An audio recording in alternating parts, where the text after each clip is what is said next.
嘿，大家好，我是桌游怪，我是小鹿。今天呢是一期桌游评测，我们一起来看一下《Bunny Kingdom》兔子王国这款游戏啊。这游戏的出版社呢是 Yellow， 他们家呢会出一些这种家庭游戏哦。然后就这种画风比较可爱的游戏，比较有名的是《东京之王》，最近还出了这个《东京之王对决》。东京之王也是他们家的。应该是他们家的。然后《东京之王对决》，咱以后有机会再给大家录这个双人的试玩，好吧？之前我们刚刚开箱，被小鹿爆锤了一把。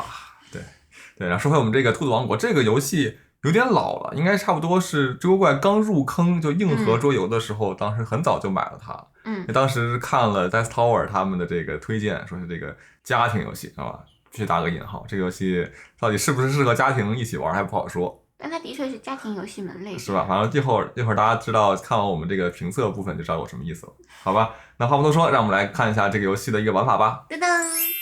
好，大家现在看到的就是我们游戏接近 setup 完成的一个样子。游戏的配件不多，非常简单。每个玩家拿到自己颜色的一套小兔子啊，然后一张玩家辅助卡，然后这里有很多100多张，这个叫做我们会用到的这些卡牌，兔子牌吧，就叫做。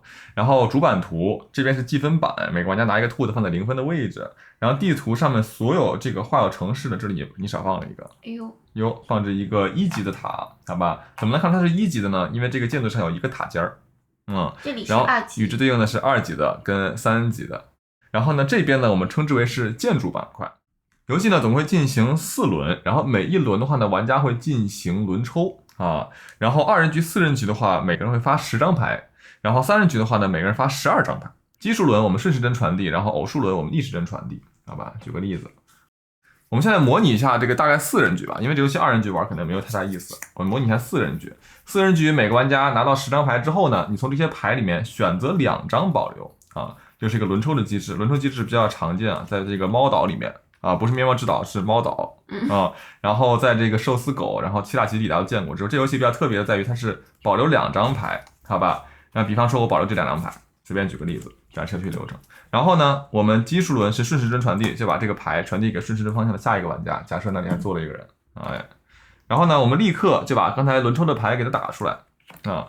然后这些牌呢，总共有4种类型，好吧？大家不要害怕，其实非常简单。然后最主体常见的就刚好是我跟小鹿2个人轮抽出来的这个，就是带有左上角带有坐标的啊。这个坐标这个感觉其实也很像那个老游戏Acquire啊，地点牌对。E1 就是对应这个格子，我就很简单把兔子放上去，这个地就是我的了，别人再也抢不走了。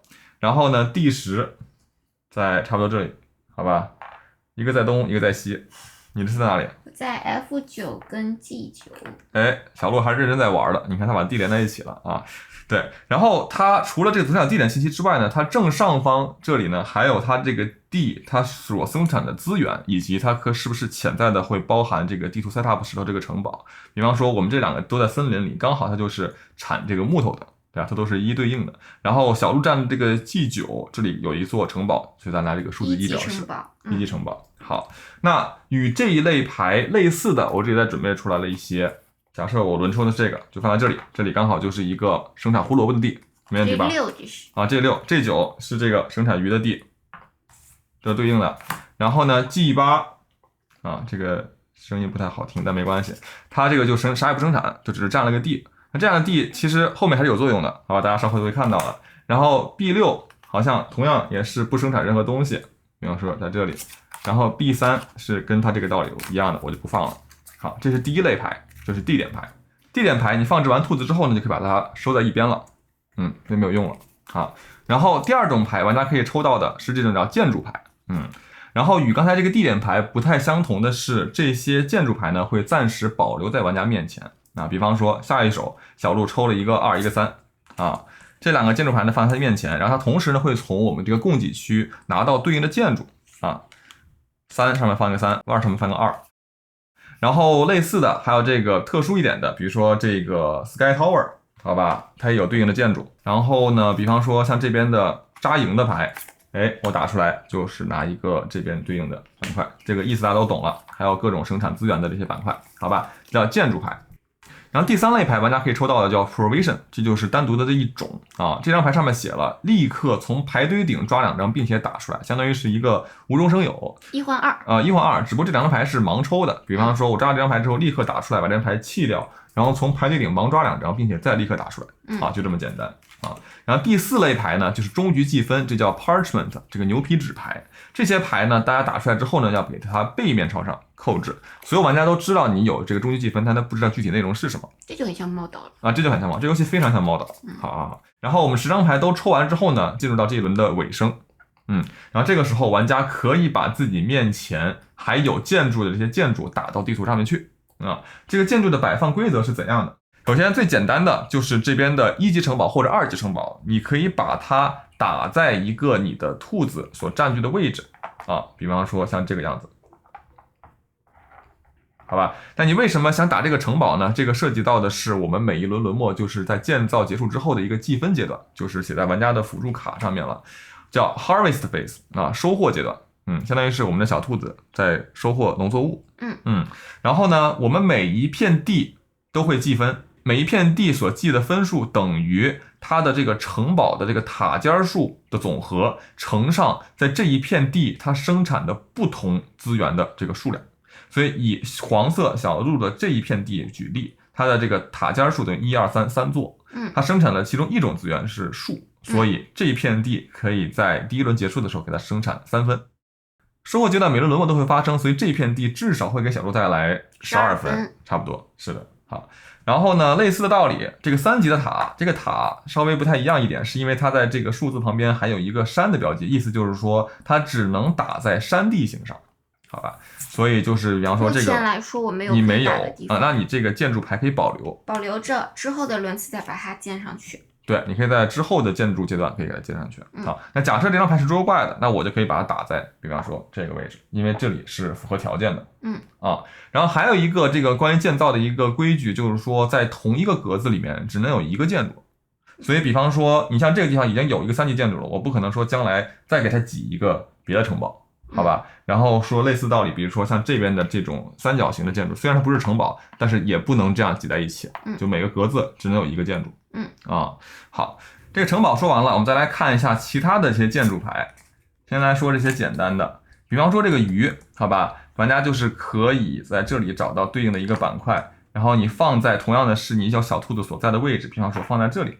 好，那本来这块地它是不生产任何东西的，但是我这样割了之后呢，这个地就可以生产鱼这种资源了。你知道这里可以再下个定义，游戏版图上大家可以看到有木头、有胡萝卜，还有这个鱼，这个是最常见的普通资源。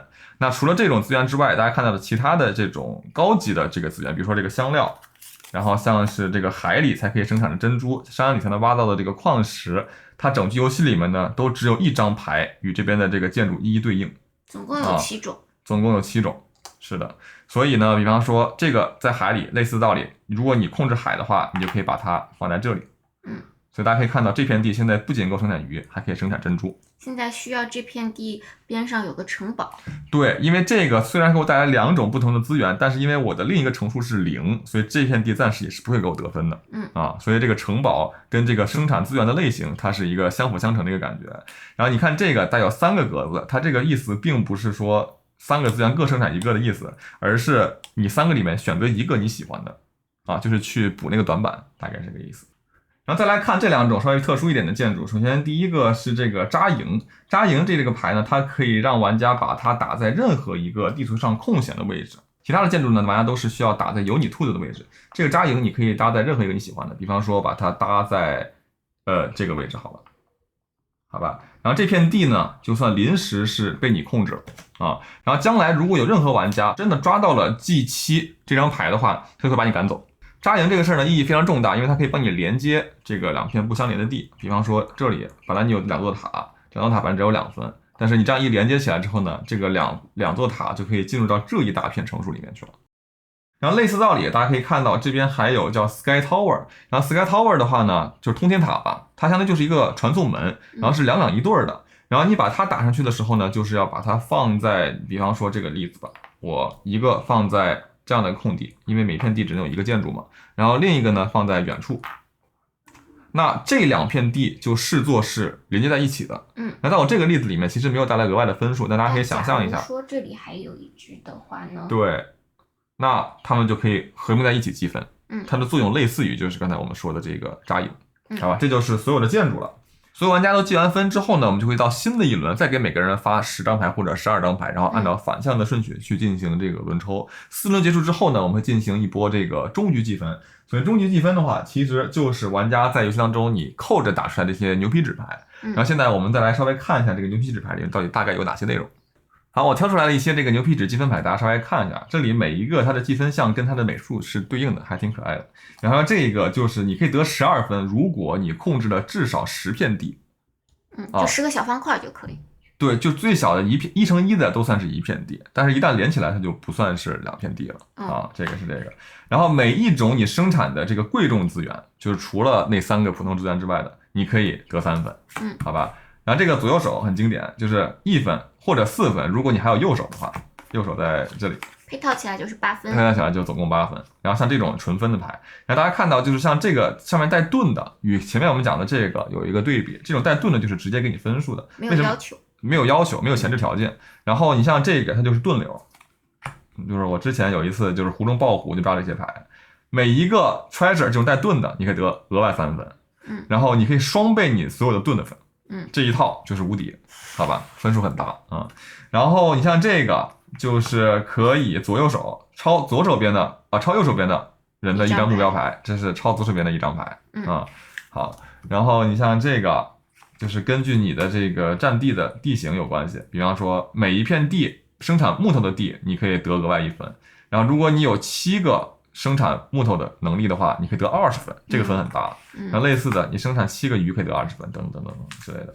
好，规则说完了，我们来对游戏做一下简单的一些评价啊，还是先从它的优点开始说起。我觉得这游戏它的优点真的非常像我们前2天刚讲过那个护海游龙。是什么呢？它的桌面呈现，我给大家现在直接贴一个我们这2天玩的那个图片，就是游戏打完了之后，你会发现我们就是这个兔子王国，对吧？就点题了。图上全都是各种颜色的兔子，而且他们有的站得高，有的站得低，有的在农耕，有的是坐在城堡里享乐，对吧？就很有意思。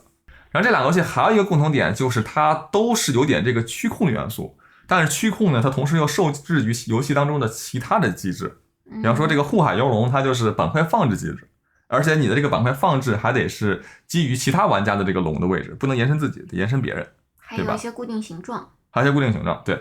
然后在这个兔子王国里面，就是你得基于这个轮抽，你得抽到对应的那个坐标牌、地点牌，你才能把你的兔子摆上去。所以有的时候我就会在讲完规则之后会提醒玩家，就说这个游戏它其实不是一个占地的游戏，你更多的其实羊皮纸牌的牛皮纸牌的分数其实蛮高的。但是你第2把就以占地流直接给我们教学了。它的重点其实是轮抽，就你不能指望着说我把我某一片地我想好了我要控制一片地，其实你控不了，因为这个牌的这个总数其实非常多。你想在某一个特别好的地发展起来，其实就是一个是大家都盯着那片地，另一个就是如果你抓不起来的话，那你就是没有，对吧？但是你还是可以通过帐篷或者通天塔的方式，会有一些特殊的手段。但是其实有的时候，如果你真的把重心放在去圈地的话，你会觉得这游戏会让你非常的压力比较大，或者是有点满足不了你的这个。倒也不能这么说，我觉得主要是来自于说，如果你有一片地从一开始就发展的比较好，就又有高的城堡，又有不同的资源的话，对。但是中间会有某一个缺的某一个角，大家都会发现那个缺的角，就一定不会让你拿到那片地的。这也是我想说，这游戏大家会觉得可能会不太像家庭游戏的一个点，就是它会让人比较难受的点，就是太容易黑 draft 了，就太容易被别人搞心态了。就一定会卡掉。对，因为所有你的这个场面，你是抓住一张牌，然后就往上打你的这个小兔子，所以所有人都能知道，你这个地给了你之后，你连成一大片，你每轮都可以得那么多分，那别人肯定不会给你，对吧？然后它不像很多，比如说像七大奇迹或者是其他这种涉及到轮抽的游戏，就是它这里面的 hate draft， 它就是纯搞你，它就是这个玩家他其实自己没有什么收益的，因为他在你的这个王国领域，你大家想象一下，他其实自己是1乘0，比方说，他是一个孤军奋战在，对，他自己其实牺牲了自己得分的机会，他就是为了卡你，对吧？所以其实怎么说，就是黑 draft 的那个人本身，他其实也没有获得正向的反馈，但是不能不卡，因为这样的话，另一个人就虎中爆虎，对吧？所以这个点是这游戏稍微有点问题，因为它其实有点老了。对吧？然后他没有考虑到这方面的一个这个反馈，所以他作为一个家庭游戏来讲的话，我能想象的，如果比方说这个大人，他就想教学这个小孩这个社会的残酷，他可以来这个游戏当家庭游戏。但如果你想让小孩体验到开心的感觉的话，我觉得不太容易。那你就不卡它不就行了？你不卡它，那就失去了游戏的意思了。游戏它就是要卡。但是有的时候你的轮次里，因为你只能保留2张牌嘛，对，你可能会有更想要的别的牌。是的，这种时候你就放给你的下家了呀。是的，是的，是的，是的啊。然后这个游戏它从机制上面其实也非常像猫岛，对吧？然后猫岛的话，相比之下就和谐很多。所以你说猫岛它是一个很和谐的家庭游戏，我是100%认可的。但是我猫岛同样是轮抽。对吧？但是你是在自己的板子上玩，而且你拿了就那么多猫的选择，其实你拿了哪个，后拿哪个，先拿哪个，然后抢了别人的，其实不会有影响那么大。但是猫岛里面经常我的那个积分牌被别人无意中的卡掉了。对，猫岛里面积分牌其实也是一个很大的一个分。对，是的。但是我的那个目标通常因为别人无意的移动就给我卡没了。是的，但是发生的频率比这游戏要小很多。这个游戏里面你想要的板块可能无数次会被别人拿走。然后我也想说，就是这种轮抽的机制，对，我感觉这个牌可能也是因为比较老的原因，我觉得不是那么平衡，就是卡牌还是有好有坏的。像比如说3级建筑牌。肯定是一个很好的牌，因为总共也就3、4个3级建筑。然后像那种黑色资源牌，总共就7张，你要是拿到了，都是属于比较强力的牌。基本上就是第一手拿到了，你可能就想留在手里。但它轮抽的机制本来就是去平衡这个事情的，就是让玩家自己去确定哪张牌对你好，或者对别人好，或者怎么样的，让自己去平衡这个。但确实会有涉及到一些运气元素，对吧？就可能会出现有人胡中爆胡，或有人烂中爆烂的一个情况。对，是的。对，我们最近为了录这期试玩视频，我们连续玩2把，追怪是一把是牛皮纸方式暗搓搓赢，一把是名牌在地图上圈了一大块地。那个我是爽了我是刷爽了。第二个方式我们真的没有办法阻止。是吗？就你那一大片地，我们除非抓起了就是把你断掉的卡，就你中间用了一个帐篷连接嘛。对，我们是最后一轮才抓到的，要是第2轮就能抓到，你就不会有那么多分。我会分数会少很多。对，反正这游戏它就大家如果就是去嗨玩，就是说当做一个放松的游戏，然后跟这个朋友们一起，然后就是去玩的话，应该还 OK。但你就把它当做一个策略游戏，然后想去讲究的去规划的话，那是规划不了一点。但我觉得这个游戏它胜在这个节奏很快，然后规则也很简单，比猫岛快很多。猫岛比护海游龙也快很多。你刚刚说它跟护海游龙很像，我觉得它比护海游龙的游戏体验要好多，就即使输了也是还不错的。护海游龙中间的过程就是很不爽，护海游龙越到后面越会有点难受。这个游戏就确实你看到什么牌你就打什么牌，节奏确实是比较舒服一点。好吧，那这个就是兔子王国。那我们最后给它打个分吧。我大概会打一个6.5到7分中间的一个分数。我会给他打一个7分往上吧，因为我体验很好。但我赢了2把。但我确实也看到其他玩家表情上的这个痛苦，所以我觉得这游戏如果是轮到我再玩，遇到这种事儿，我也会很痛苦，好吧？但是就是这样的一个挺有意思，桌面呈现非常好的这样的一个轻松愉快的家庭游戏。对，我其实觉得会把它更当做一个亲测聚会游戏。和这款游戏玩法类似的游戏推荐一个就是刚才我们说的这些一大票这个轮抽游戏，猫岛七大奇迹这些手撕狗。对，然后还有一个我想推荐的，就比方说是这个卡斯卡迪亚，因为卡斯卡迪亚其实也是涉及到的是这个玩家面前的这个地形的一个规划，有动物有这个地形，只不过那个就是它也是轮抽，其实它是公开在桌面上，就是每次我抓一组嘛。但这个游戏相比于前面我们说的这些游戏，它是看似也是同样的简单，但是在刚才我说的所有游戏里面，算是我觉得在策略层面上应该是最要紧的。盒子最小，但思考强度缺。对，大家如果想要是策略思考的话，应该是去玩一下这个卡斯卡迪亚，它那个扩展都无所谓，其实大家就玩那个基础就够了，好吧？那这个呢，就是我们今天桌游评测关于兔子王国这一款稍微老一点的游戏的一个全部介绍了。大家如果喜欢桌游怪跟小鹿的节目的话呢，请一定要3连支持我们的内容。大家关于兔子王国这款游戏，如果你玩过的话呢，想跟我们任何分享你的这个游戏故事的话呢，欢迎大家评论区跟我们分享桌游怪，非常期待看到你的评论。然后让我们下期节目不见不散吧，拜拜，拜拜。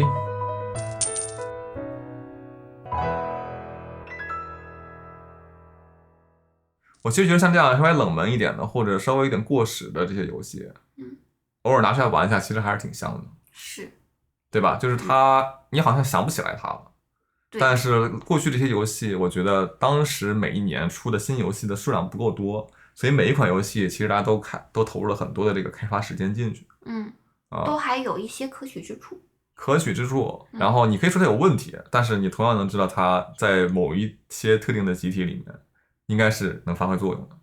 对，所以大家还是时不时的可以把这些游戏拿出来，给他一些机会，让他见见光什么之类的，对吧？还挺不错，嗯，会有意外的惊喜哦。